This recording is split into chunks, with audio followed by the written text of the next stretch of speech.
Everybody, and welcome to another video for the channel. As you know, I try to always do live videos, mainly for myself, so I can go back to them and see the performance gain or the performance penalty that has been passing with drivers, kernel versions, anything that happens during a year, for example. In this particular case, I'm going to be talking about several things at the same time. So one is, for example, this game, when I was comparing it about 3 months ago, more or less, 2 months, 3 months ago, it actually had a better performance. And I was tomorrow, there's going to be a video that's going to come out about Last of Us Part 2. Sadly, because of the updates to the game, the Nvidia FPS average went down by a lot. We're talking about something around 30 to 40 FPS in one go. For the same areas where I can vouch that I was getting a lot more. Like in this case, like in this area, I recall that was 120, or maybe 130, something like that. But I know it was a lot above 100 and 100 FPS. And right now we're getting 70, something like 70, 80, whatever. Okay. So I'm mentioning that because sometimes when I do benchmarks and try to compare them against Windows cases, all other YouTube channels that I use as benchmarks for myself, or to see if there's a gain or a performance impact or something.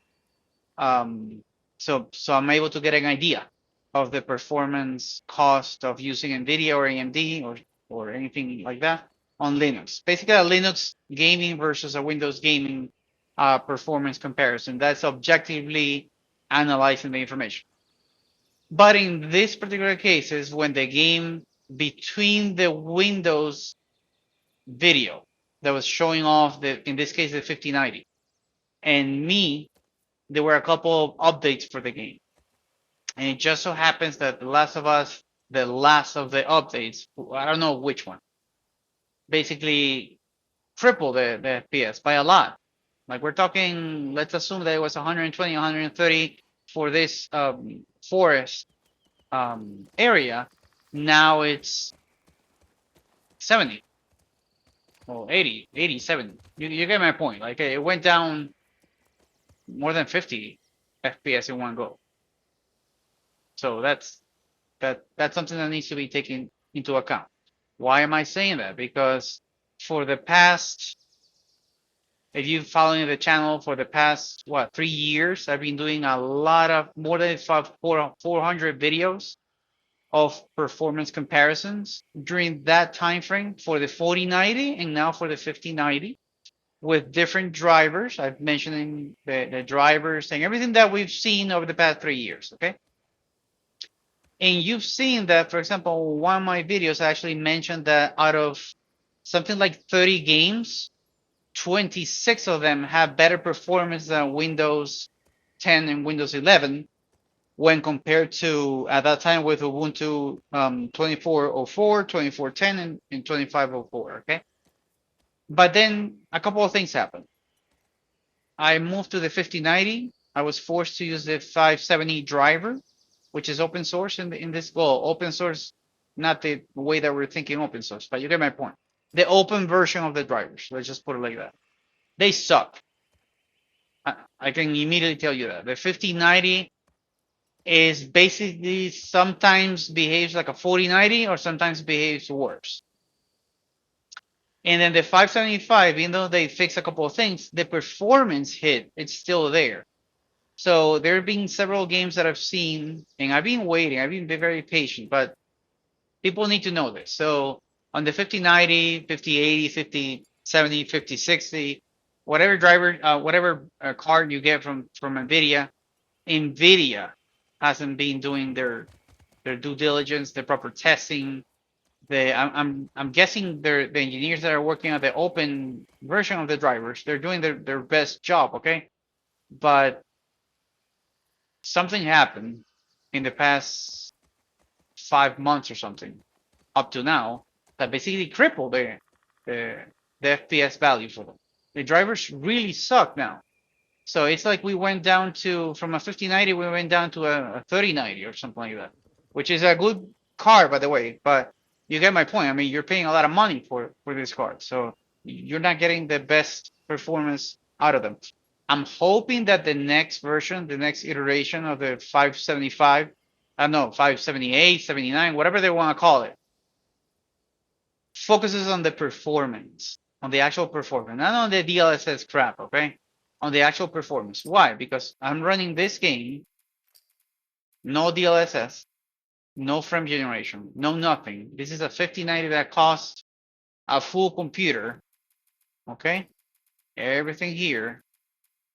And I understand that the game did some updates that basically broke it, but you also need to understand that the drivers are not really helping at all. There's a performance hit that came out of the 5070 and 5075, and some people have actually mentioned that the 5060 and the 555 also had those issues, and it's worry when you actually compare them directly to the Windows version, even though, and that's why I was mentioning the videos that he did, with that 26 out of 30 games had better performance on Linux. Even though, by looking at those videos, you can see that the overhead at the Vulkan level, OpenGL level, Proton level, DXVK, VK, D3D, whatever you want to analyze there, is less than the amount of overhead that you gave for a game on Windows 10 and Windows 11. That's a completely fact there. And so many games have had better performance on Linux, let's say in general. Okay, obviously you got anti-cheat games that basically don't work and all that. There's games that factually you can't, they don't, their performance suck on Linux. But overall, most games that you play on Linux will have better performance than their counterpart on Windows 10 or Windows 11. Not only that, but if you read about the Steam handheld, the deck, you've seen that it has overall better performance against the Windows 11 version of it. So that should give you a hint there. So that question about when will Linux, when will the gaming on Linux year come? That, as I mentioned in a previous video, that was actually 2024, and this is 2025. The only bugs or people that made mistakes so far are being Nvidia with the latest drivers here, and some gaming engines or companies making boo-boos or errors like this one, where they drop the FPS. But in general, Linux will have a better performance overall, in general. And not only that, but a compatibility too, because there's some games that you can't even play on Windows, and you go to Linux and magically they just work with Proton or Wine. So you got that just there.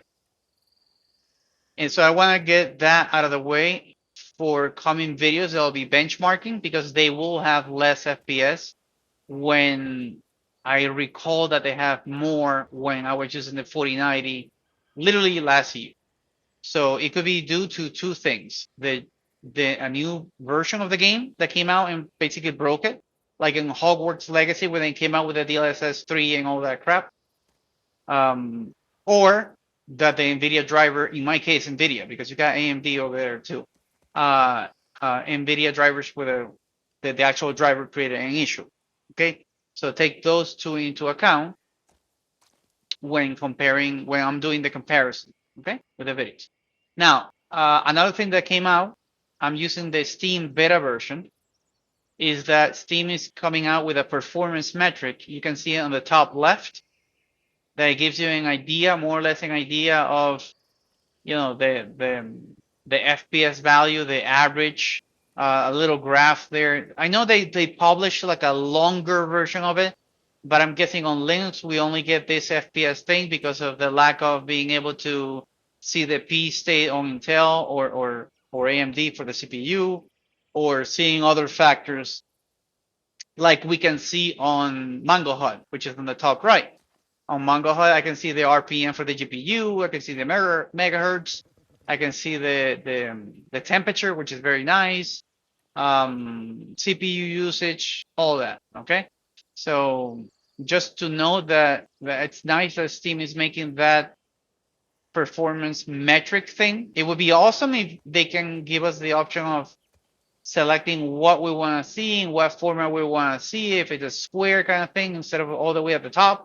Because remember that there's some games that basically overlap that area. So that's why I got I can move, for example, the Mango HUD in different ways, in different formats if I wanted to.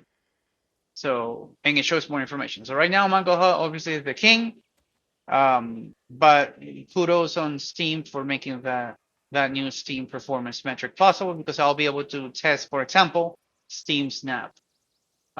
So hope you like the video. Please leave me some comments if you got some feedback about what I said, so we can create a channel which is the purpose of this, that shows you in truth live benchmarks compared to some channels that I've seen that basically they do something like this. They show you the graph here, blah blah blah, and suddenly the video cuts, and then they're like here, and you're like, wait, is that live, or they cut the thing and then they changed from 4K to to 1080 to get more FPS and just BS the public. That's why, for example, you'll always see me, at least for the past month, you always see me showing you the resolution, what display server I'm using, X11, Wayland, the Windows syncing, whatever thing there, the one sync, if it's which method it's using, the video card, the driver that I'm using, the Proton experimental version that I'm using, the frame time, the average. You can see all this here. It helps me so I can go back and see if there was a performance regression or something. It helps you in being able to compare your own hardware with this, or see the performance versus Windows, for example. Okay. So hope you like the video. Big hugs to everybody, and thank you for commenting and joining the channel, because I've seen what's been happening for the couple of weeks now. So thank you. Actually, I'm very grateful. So yeah, that's it. So think positive and bye.